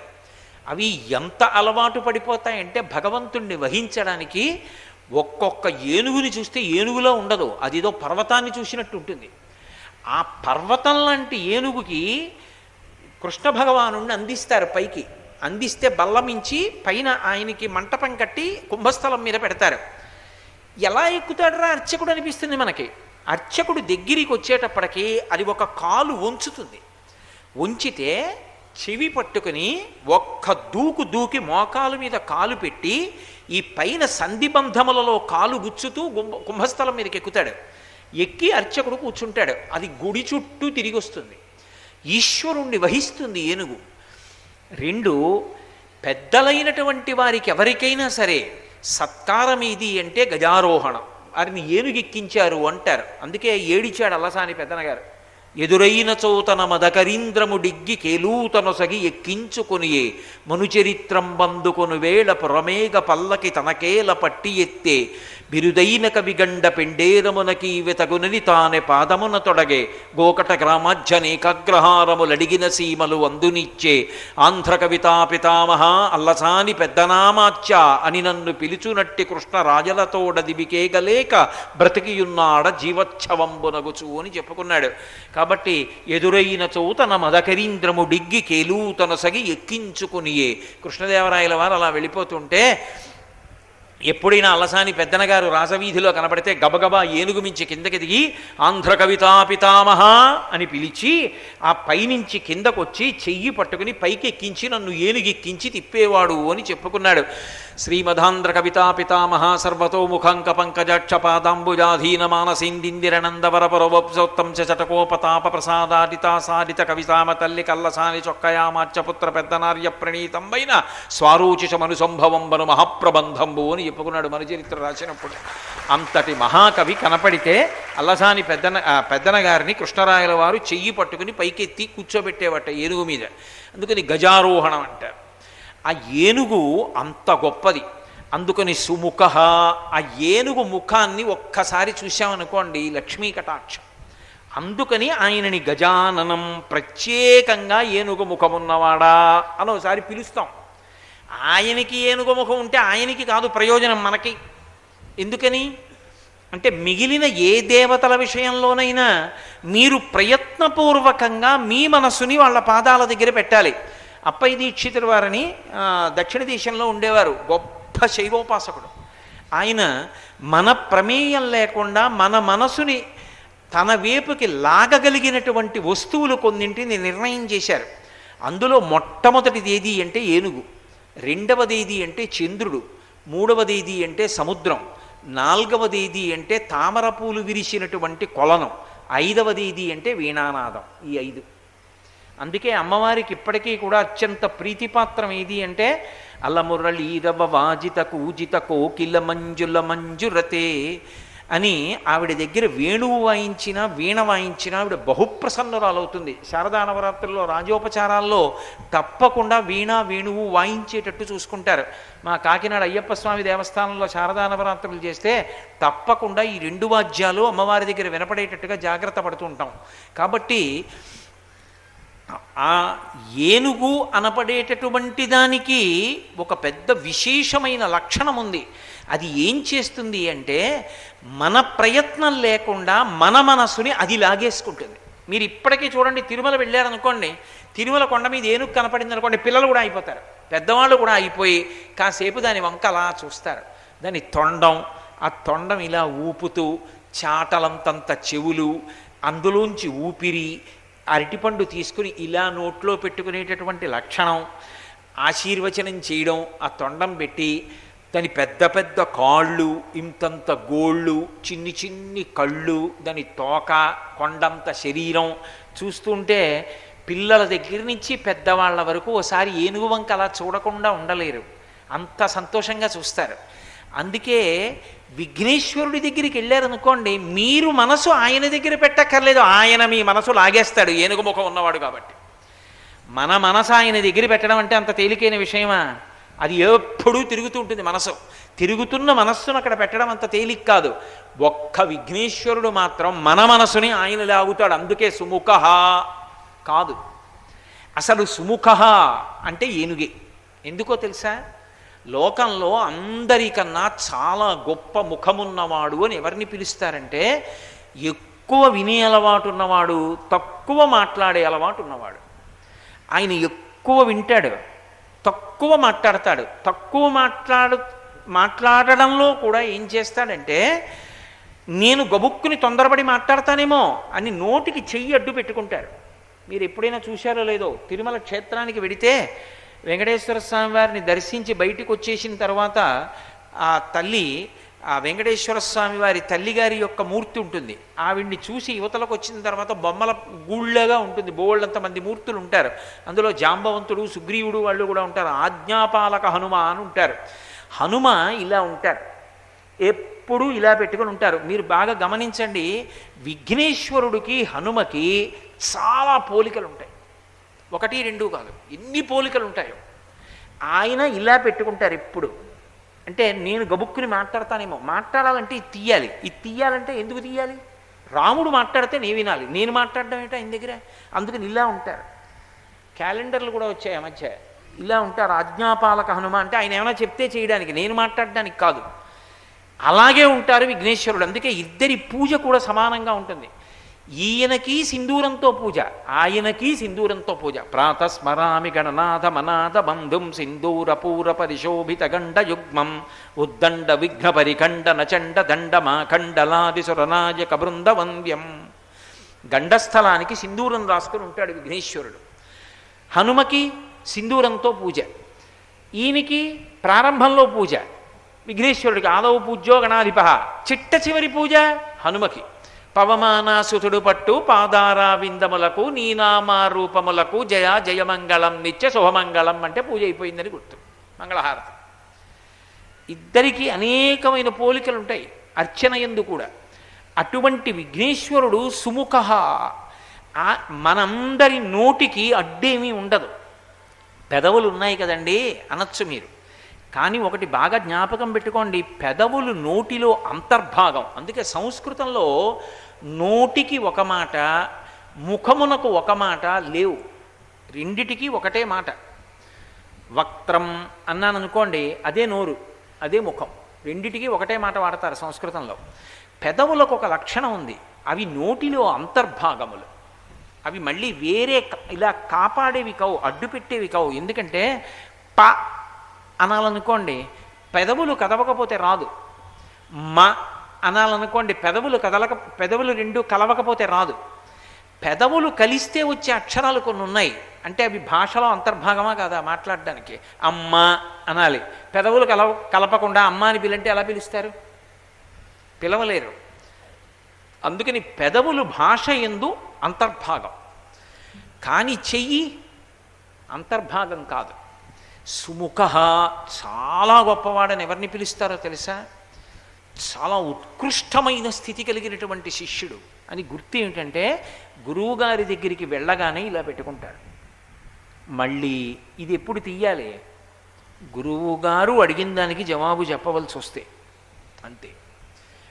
ఇది ఉంటే గుర్తేమిటి? నేను మాట్లాడక్కర్లేదు, ఆయన మాట్లాడతారు, నేను వింటాను. ఇది మహావిద్వాంసుడైన వాడు, గురువు పట్ల నిబద్ధత కలిగిన వాడు, మర్యాద తెలిసిన్నవాడు, ఎక్కువ మాట్లాడని వాడు, ఎక్కువ వినేవాడికి ఉండే లక్షణం. ఏనుగుకు ఒక్కదానికే ఎప్పుడూ తనంత తాను చెయ్యి నోటికి అడ్డం ఉంటుంది. మిగిలినటువంటి వాళ్ళం ఎవరమైనా సరే చెయ్యి ఇలా పెట్టుకోవాలి. ఏనుగుకి తొండం కరం, కరం అంటే దానికి చెయ్యేది అంటే తొండమే. దాని తొండం దేనికి అడ్డంగా ఉంటుంది? కింద నోరు ఉంటుంది, ఇలా పెట్టుకుంటుంది. ఆ నోట్లో ఇలా పెట్టుకోవాలి, నోటికి అడ్డంగా తొండం ఉంటుంది. తొండం కరమైతే చెయ్యి అయితే ఇప్పుడు నోటికి అడ్డంగా ఏం పెట్టుకుంది? చెయ్యి పెట్టుకుంది. అంటే ఇప్పుడు ఎంత సుముఖం దంది. విఘ్నేశ్వరుడి ముఖం వంక చూసేటప్పటికే అతివాగుడు మాని మంచి మాటలు వినడం ముందు నేర్చుకో, ఇది తెలుస్తుంది. అందుకే విఘ్నేశ్వరుడి చేతికి నోటికి చెయ్యి ఎప్పుడూ అడ్డు పెట్టుంటుంది. అందుకని గజముఖ గజాననం, అది కీర్తన కాదు, ద్వైపం అని వేదం పిలిచింది. వేదం ద్వైపములు అని పిలిచింది, ఉత్కృష్ట ప్రాణులు అని వేదం నిర్ణయం చేసింది. తీసుకుంటే రెండంచెల్లో తీసుకోవాలి, ఇచ్చేస్తే ఒక్క అంచెలో ఇచ్చేయాలి. అలా ఇవ్వగలిగితే, అలా కానీ జీవితంలో మసలుకుంటే, అలా ఉపకరణం ఉంటే శరీరంలో, దాన్ని ద్వైపం అని పిలుస్తారు. ఎప్పుడైనా ద్వైపం కనపడింది అనుకోండి, ఉత్కృష్ట ప్రాణి అని గుర్తు. మిగిలిన ప్రాణులు ఒకెత్తు, అదొక్కటి ఒకెత్తు. వేదం ద్వైపము అని వేటిని చెప్పిందంటే ముగ్గురినే చెప్పింది. ఒకటి ఏనుగు, రెండు కోతి, మూడు మనుష్యుడు. ఏనుగు ఒక్క అంచెలో తినదు. చెరుకు కర్ర అక్కడ ఉందనుకోండి, దాన్ని తీసుకుని వంచి విరిచి పట్టుకుని ముందు చేత్తో పట్టుకొని తొండంతో, తొండమే కరము, చేత్తో పట్టుకొని అప్పుడు నోట్లో పెట్టుకుంటుంది. కోతి ఉందనుకోండి, చేత్తో పట్టుకుని నోట్లో పెట్టుకుంటుంది. మనుష్యుడు ఉన్నాడనుకోండి, చేత్తో పట్టుకుని నోట్లో పెట్టుకుంటాడు. కుక్క ఉందనుకోండి, తిన్నగా వచ్చి కలిగిపడిపోతుంది నోటితో. ద్వైపం అంటే రెండంచెలలో తింటుంది, ఇచ్చేస్తే ఒక్క అంచెలో ఇచ్చేస్తుంది. ఓ చెరుక్కర్ర ఇవ్వాలనుకుందనుకోండి, ఇలా ఇచ్చేస్తుంది. ఇవ్వాలంటే రెండంచెలు అక్కర్లా, ఒక అంచె. త్యాగే నైకే అమృతత్వమానసు, ఇవ్వడం చేత అమృతత్వాన్ని పొందుతావు. ఇస్తే ఒక్క అంచెలో ఇస్తుంది, పుచ్చుకుంటే రెండంచెలు ఆలోచిస్తుంది. ఇది ఉత్కృష్టత. కోతికి ఆ లక్షణం ఉంది, అందుకే మనుష్యుడికి దగ్గరగా ఉంటుంది. మనుష్యుడు ద్వైపం, రెండంచెల్లో పుచ్చుకుంటాడు, ఒక అంచెలో ఇచ్చేస్తాడు. ఇవ్వాలనుకోండి ఒక అంచెలోనే ఇస్తాడు, పుచ్చుకుంటే రెండంచెల్లో పుచ్చుకుంటాడు. కాబట్టి ద్వైపముగా ఉండేటటువంటి ప్రాణి ఏనుగు. అందుకని సుముఖ గజాననం, గొప్ప ప్రాణి. అందుచేత ఏనుగు చాలా గొప్పది కాదు. ఏనుగుకి అత్యంత అలంకారప్రాయమైనది, ఏనుగుకి చాలా అందం తెచ్చేది ఏది? ఏనుగుకి దంతమే. దంతం లేని ఏనుగు అనుకోండి, రెండు దంతాలు లేని ఏనుగు అనుకోండి, బోడి ఏనుగులో ఉంటుంది అది, దానికి అందం ఉండదు. రెండు దంతాలు ఉన్న ఏనుగు చాలా అందమైనటువంటి ఏనుగు. ఒక్కొక్క దానికి ఒక్కొక్కటి అందం. నెమలికి పింఛం అందం, చామరీ మృగానికి తోక అందం, కోడి పుంజుకి దాని ఈకల అందం, సింహానికి జూలందం, మగ సింహానికి. అలా ఒక్కొక్క ప్రాణికి ఒక్కొక్కటి అందం. అలా ఏనుక్కి దంతాలు అందం. అందమైన దంతములు ఏవో వాటిని రక్షించుకుంటారు. నాకు అత్యంత ముఖ్యమైనది ఏదో దాన్ని రక్షించుకుంటానా రక్షించుకోనా నేను? మరి విఘ్నేశ్వరుడు ఏనుగు ముఖంతో ఉంటే చాలా రక్షించుకోవలసినవేవి దంతాలు. కానీ ఆయన ఏం చేశాడు? వేదవ్యాసుల వారు వచ్చి ఒక మాట చెప్పారు, నన్ను మళ్ళీ అడగకూడదు. ఏం చెప్పారు అని అడగకూడదు, నేను అంత వేగంగా చెప్తాను. నేను వేగంగా చెప్తుంటే ఆపకుండా వ్రాయగలిగినటువంటి ఘంటము నీ దగ్గర ఉందా? మహాభారతాన్ని 1,00,000 శ్లోకాలతో నేను చతుర్విధ పురుషార్థ సమన్వయంగా లోకానికి అందిస్తాను. ఆపకుండా వ్రాసే ఘంటంతో వ్రాయగలిగినటువంటి లేఖకుడు ఎవరన్నాడు అంటే విఘ్నేశ్వరుడు ముందుకొచ్చి లోకోపకారం కోసం నేను వ్రాస్తానన్నాడు. ఘంటం ఏదన్నాడు? నాకున్నటువంటి ఒక దంతాన్ని విరిచి దాంతో వ్రాస్తాను. బయట ఘంటాలు పనికిరావు, నా దంతం విరిచేస్తాను. మరి దంతం విరిచేస్తే నీ ముఖం చాలా వికారంగా అయిపోదా? ఒక్క దంతమే ఉంటే, ఒక దంతం విరిగిపోయి ఉంటే లోకం కోసం ముఖానికి మచ్చ వచ్చినా పర్వాలేదు. ఆ కుటుంబం అటువంటిది. లోకం కోసం కంఠానికి మచ్చ వచ్చినా పర్వాలేదని తెల్లటి శంకరుడు గరళం దాగి నల్లటి మచ్చ తెచ్చుకున్నాడు. లోకం కోసం మచ్చ వచ్చిన వాడు మంగళకరుడు, లోకాల్ని కాపాడగలిగినటువంటి వాడు. ఆయన మహానుభావుడు హాలాహల భక్షణం చేసి ఉండకపోతే లోకాలన్నీ ఏమైపోయేవి? స్ఫటికమణినిభం, తెల్లగా ఉండే శంకరుడికి నల్లటి మచ్చ వచ్చింది. నల్లటి మచ్చ ఆయనకు వస్తే మచ్చపడ్డవాడంటారా? ఆయనకు ఆ మచ్చ లోకములను రక్షించడానికి కారణం కాబట్టి శ్రీకంఠుడు అని పిలిచారు. విఘ్నేశ్వరుడికి ఒక దంతం విరిచేశాడు. విరిచేసి మహాభారతాన్ని వ్రాశాడు. మహాభారతాన్ని విఘ్నేశ్వరుడు ఎంత గొప్పగా రాశాడో తెలుసా?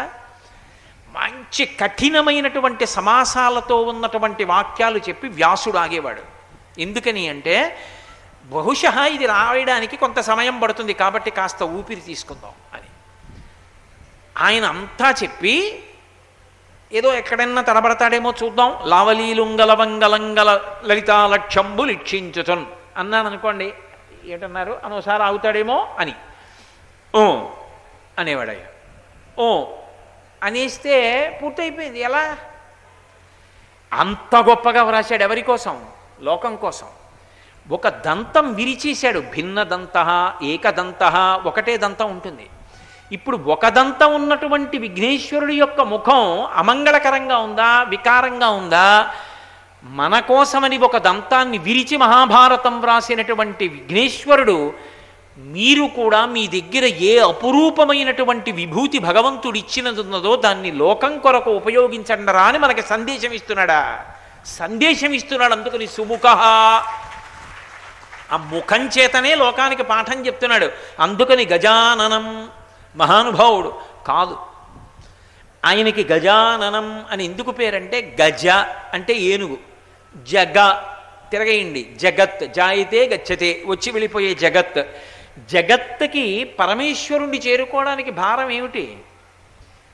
మనకున్నటువంటి తమోగుణమే.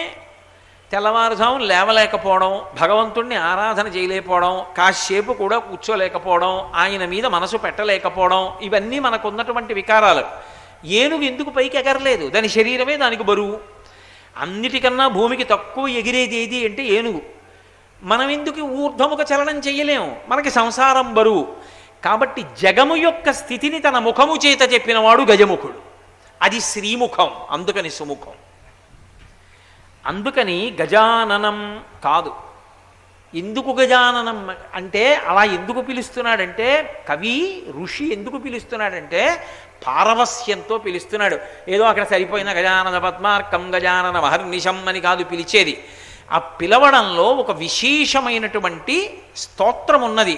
ఏమిటి ఆ స్తోత్రము అంటే, మిగిలిన వాళ్ళ దగ్గరికి వెళ్ళి దేవతల దగ్గర మీరు ఏదైనా మీ ప్రార్థన చెప్తున్నారనుకోండి, ఈశ్వరా మీ దగ్గరికి వచ్చాను నన్ను అనుగ్రహించండి అని దేవతలకి చెప్తున్నారనుకోండి, వాళ్ళు వింటున్నారా వింటలేదా అన్నది మీకు తెలియదు. ఎందుకో తెలుసా? మిగిలిన దేవతామూర్తులందరికీ కూడా చెవులకి ఆభరణాలు ఉంటాయి, మకర కుండలాలు అంటారంటే ఇక్కడ పెట్టుకునేవి కావు. వాళ్ళు ఏం చేస్తారంటే ఇక్కడి నుంచి ఇలా పెట్టేసుకుంటారు. ఈ పైన ఒక పెద్ద వృత్తం, ఈ కింద ఒక పెద్ద వృత్తం అలా ఉంటాయి.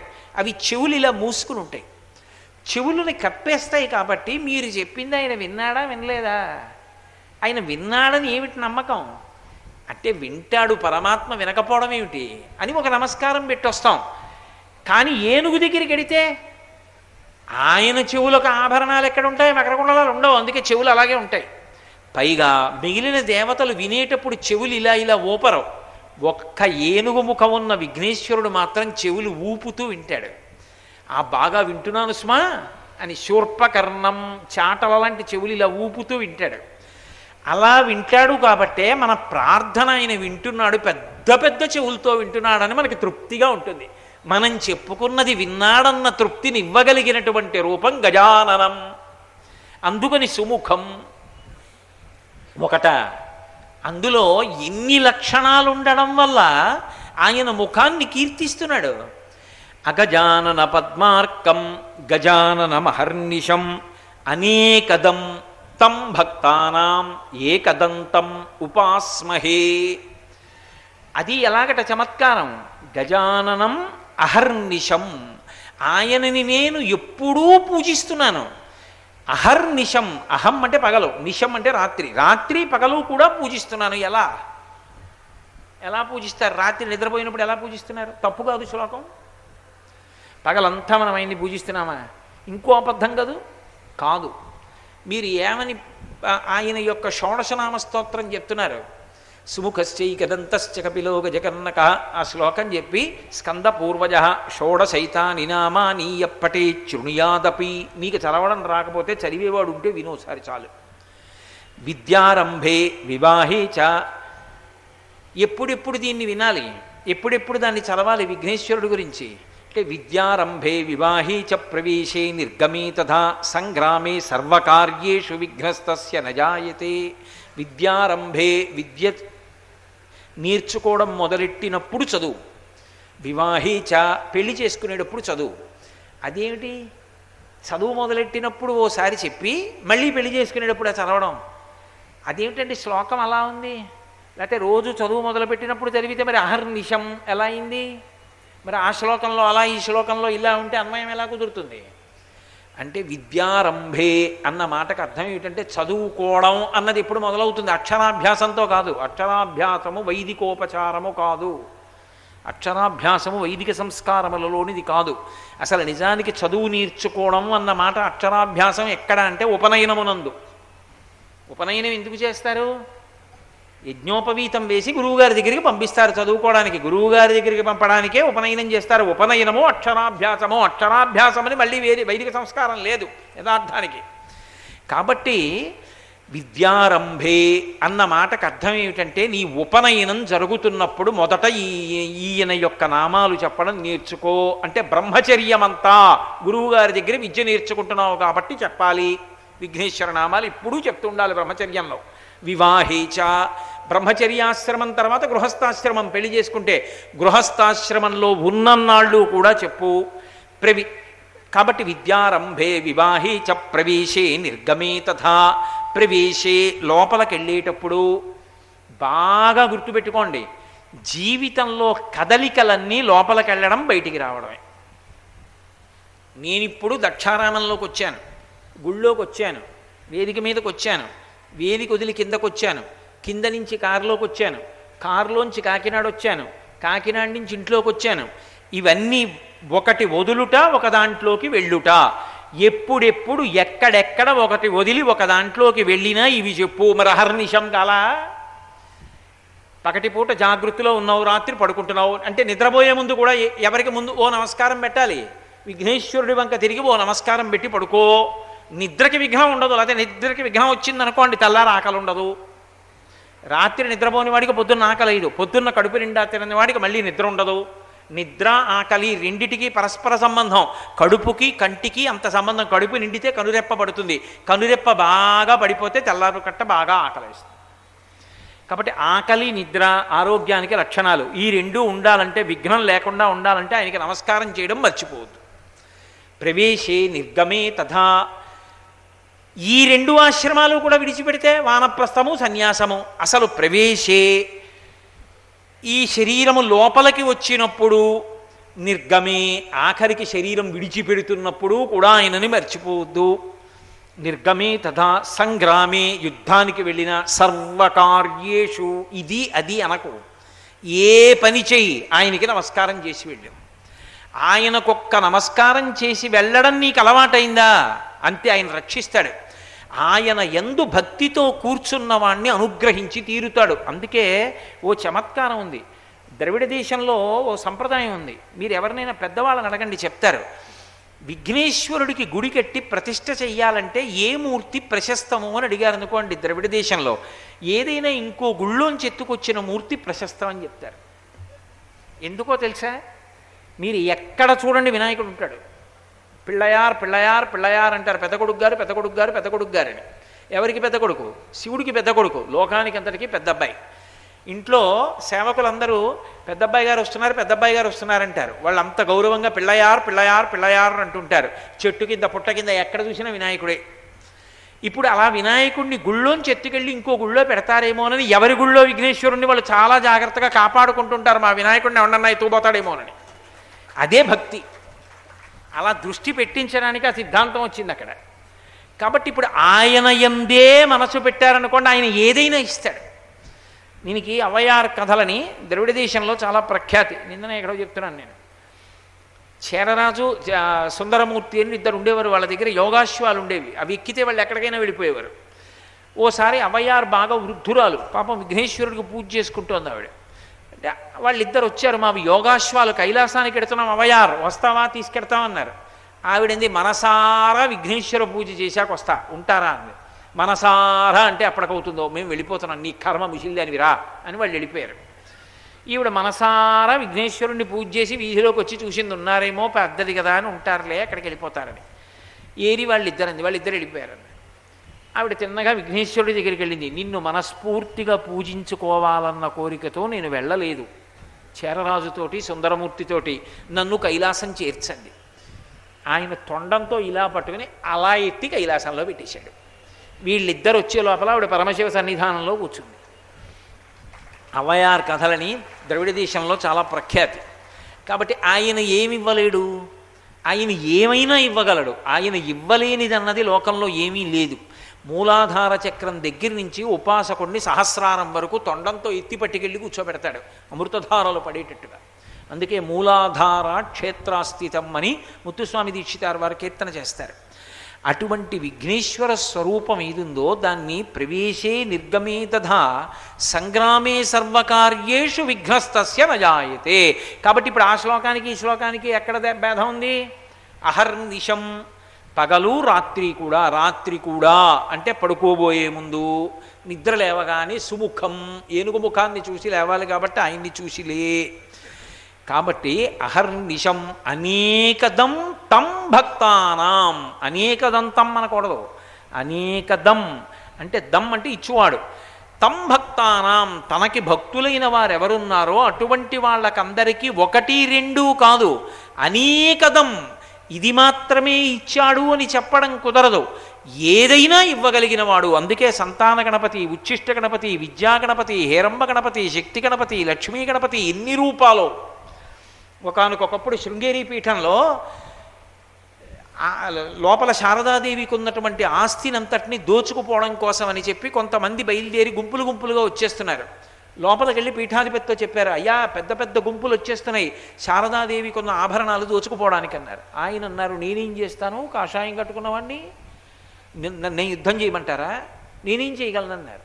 అయ్యో అలా అంటే అలా, మీరే రక్షించాలి పీఠాన్ని అన్నారు. అలాగా నేనే రక్షించాలా అని ఆయన బయటికి వచ్చి గడప దగ్గరికి వెళ్ళి ఆ తోరణం మీద, తోరణం అంటే పైనున్న కమ్మి, ఆ పైనున్న కమ్మి మీద విఘ్నేశ్వరుడు యొక్క బీజాక్షరాలు ఇలా రాశారు వేలుతోటి, అంతే.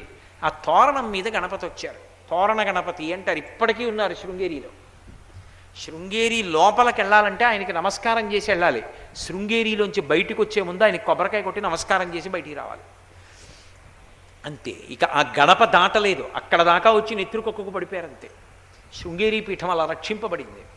తోరణ గణపతి అని వచ్చారు. ఒక్క గణపతి స్వరూపమే భిన్న భిన్న రూపాలతో చిత్ర విచిత్రంగా ఉంటుంది, మిగిలిన ఎక్కడా ఉండదు. కాంచీపురంలో ఢంకా గణపతి అని ఉంటారు. మీరు ఎప్పుడైనా చూశారో లేదో నాకు తెలియదు. అక్కడ ఎదురుగుండా కంప అని ప్రవాహం ఉంటుంది. అమ్మవారు ఒకప్పుడు ఆ ప్రవాహాన్ని చూసే కంప కంప నరిచింది, శివలింగం కొట్టుకుపోతుందని పైకి లేచి. ఆ కంప పెద్ద సరోవరంలా ఉంటుంది. దాని ఎదురుగుండా గోడ మీద ఉంటారు ఢంకా గణపతి. గేటు వేసి ఉంటుంది. కామకోటి పీఠం వారిని అడిగితే తాళం తీస్తారు, చూడొచ్చు. మొట్టమొదట సుగంధ కుంతలాంబ కళ్యాణం అంటారు కంచిలో, కామాక్షి కళ్యాణం అనరు. సుగంధ కుంతలాంబ అని అమ్మవారు బయటికి వస్తుంది. అమ్మవారి పెద్ద జడ కనపడుతుంది, పెళ్లి కూతురుగా జడ వేసుకుని ఇలా ముందుకు వేసుకుంటుంది. అదే సుగంధ కుంతలాంబ, నీలకుంతలాంబ, నీలచికుర, ఆ నామాలన్నీ అక్కడే వచ్చాయి. ఆవిడ జుత్తులోంచి సువాసన వస్తూ ఉంటుంది. అమ్మవారిని ఊరిరిగింపుగా ఏకాంబరేశ్వరుడి గుడికి తీసుకెడతారు. ఏకాంబరేశ్వరుడికి సుగంధ కుంతలాంబకి కళ్యాణం జరుగుతున్నటువంటి ముహూర్తం ఏది ఉందో దానికి ద్రవిడ దేశంలో పెళ్లి చేసుకోవడానికి ఇక ముహూర్తం ఉండదు. కొన్ని లక్షల మంది వచ్చేస్తారు పొద్దున్నే. కంచి ఏ వీధి చూడండి కూర్చుంటారు, జనంతో నిండిపోతుంది. నిండిపోయి లోపల పరమేశ్వరుడు తలంబ్రాలు పోస్తుంటాడు. అందరూ తలంబ్రాలు పోసేసుకుంటారు, నూతన వధూవరులు. ముహూర్తం ఉండదు ఇక. ఆయన తాళి కడతాడు, వీళ్ళు తాళి కడతారు. సుగంధ కుంతలాంబ కామాక్షి గుడికి ఎడుతుంది. ఒక్క పిట్ట కనబడదు, బస్సులు ఎక్కేళ్ళకి వెళ్ళిపోతారు, పెళ్ళిళ్ళు అయిపోతాయి అంతే. కాంచీపురంలో ఈ కళ్యాణం జరపడానికి ముందు దీన్ని లోకానికంతటికి చాటి చెప్పమని ఎవరి దగ్గరికి తీసుకెడతారంటే ఢంకా గణపతి దగ్గరికి తీసుకెళ్ళి మేళతాళాలతోటి శుభలేఖ పెడతారు. మొట్టమొదటి పత్రిక ఆయనకి ఇస్తారు. ఆయన ఢంకా మోగించి చెప్తాడు అందరికీ, కళ్యాణం అవుతోంది సుగంధ కుంతలాంబది, మీ అందరూ రెండంటారు. ఢంకా గణపతి అని అమ్మా నాన్న పట్ల అంత ప్రీతితో ఢంకా వాయిస్తాడు ఆయన. కాబట్టి అంతటి ప్రేమైకమూర్తి, అంతటి ఉదార హృదయుడు మహానుభావుడు. కాబట్టి అహర్నిశం అనేకదం తం భక్తానాం, తనని నమ్ముకున్నటువంటి భక్తులకు విశేషమైనటువంటి అనుగ్రహమును కల్పించగలిగినటువంటి వాడు. కామకోటి పీఠాధిపత్యం వహించినటువంటి రోజులలో చంద్రశేఖరేంద్ర సరస్వతి మహాస్వామి వారు ఎన్నో పర్యాయాలు నిరూపణం చేశారు. విఘ్నేశ్వరుణ్ణి నమ్ముకుంటే ఎలా అనుగ్రహిస్తాడో చూపించారు. అంతవరకు ఎందుకండి, ఎంత దూరం గనక 28 కిలోమీటర్లు. కాకినాడ వెళ్ళి నేను చెప్పింది అబద్ధమేమో అడగండి. మాంధాత వారి కుటుంబాలను ఉన్నాయి ఆడిటర్స్. వాళ్ళు ఒకప్పుడు మహాస్వామి వారి దగ్గరికి వెళ్ళి కాంచీపురంలో అడిగారు, అయ్యా కృష్ణుడి దేవాలయం కడదాం అనుకుంటున్నాం, మీ చేత్తో కృష్ణుడి విగ్రహం చెక్కించి మాకు ఇవ్వండి అని. ఆయన కళ్ళు మూసుకుని అన్నారు, రాదు, గణపతి దేవాలయం వస్తుంది అక్కడ అన్నారు. ఆ తర్వాత వాళ్ళు ఎంతమంది దగ్గరికి తిరిగారో, ఎన్నేళ్ళు ప్రయత్నించారో, గుడి కడదామంటే కుదరలేదు. ఎట్టకేలకి మళ్ళీ మహాస్వామి వారి దగ్గరికి వెళ్ళారు. అయ్యా గణపతి గుడే వస్తుంది అన్నారు మీరు ఇక్కడ, కాబట్టి మీరు అనుగ్రహించి ఇక్కడ దేవాలయానికి విఘ్నేశ్వర మూర్తిని మీరే చెక్కించి ఇమ్మన్నారు. మహాస్వామి వారు చెక్కించి మొదటి పూజ చేసి మూర్తిని తీసుకెళ్ళండి అన్నారు. వ్యాన్ ఎక్కించారు. ఎవరు నిలబడతారు వెనకాతలా? అరగంట ప్రయాణం చేస్తే శోషొచ్చి పడిపోతాడు, అంత ఎండ, నిప్పులు కురిసేస్తున్నాయి. హడిలిపోయి కిందకొచ్చి, ఇంత ఎండ అయ్యా ఎలా వెడుతుంది ఈ మూర్తి కాకినాడ, ఎవరు వెనకాతల పట్టుకు నించుంటారని అడిగారు. అలాగా అని మహాస్వామి బయటికి వచ్చి తన సత్యదండాన్ని ఒకసారి ఇలా ఆకాశం చుట్టూ తిప్పారు. తిప్పి ఇక బయలుదేరండి లోపలికి వెళ్ళారు. అంతే, మబ్బులు వచ్చాయి. కాకినాడ వచ్చే వరకు నల్లటి మబ్బులు అలాగే ఉన్నాయి. మూర్తిని దింపేశారు, మళ్ళీ ఎండ వచ్చేసారు. ఇప్పటికీ ఆ దేవాలయం జయేంద్రనగర్లో ఉంది కాకినాడలో. ఆ జయేంద్రనగర్లో ఉంది. మొన్న వినాయక చవితి నాడు కూడా నేను ఆ దేవాలయానికే వెళ్ళి స్వామిని దర్శనం చేసి వచ్చాను. కాబట్టి మహానుభావుడైనటువంటి మహాస్వామి ఎన్ని పర్యాయాలు గణపతి వైభవాన్ని ఆవిష్కరించారో, శృంగేరి పీఠాధిపతులు ఎన్ని మాటలు